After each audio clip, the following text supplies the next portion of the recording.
ሰላም ሰላም ቅዱሳኖች፣ በጌታ ፍቅር እንዳታሳልፉ። ይሄ ለአንቺ ነው መልእክቱ፣ ይሄ ለአንተ ነው። እኔ ዛሬ እህቴ ወንድሜ አንድ ምስጢር ልንገርሽ። ከርስ እርግማን በክርስቶስ ኢየሱስ መስቀል ላይ ተሽሯል። ኢየሱስ ክርስቶስ መስቀል ላይ የሰራው ስራ ለኛ ስለሆነ እኔ መስቀል ላይ የተሰራው ስራ አምናል።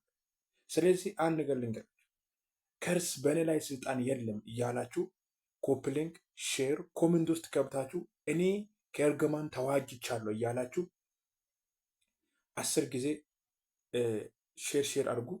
በጌታ ፍቅር እኔ ከእርግማን ተዋጅቻለሁ፣ እኔ ከእርግማን ተዋጅቻለሁ እያላችሁ እኔ እርግማን የለብኝም፣ እኔ ድግምት የለብኝም፣ እኔ ከርስ የለብኝም።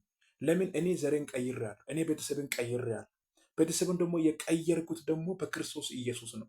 ስለዚህ በጌታ በኢየሱስም ይህን ሼር አድርጉልኝ። እወዳችኋለሁ።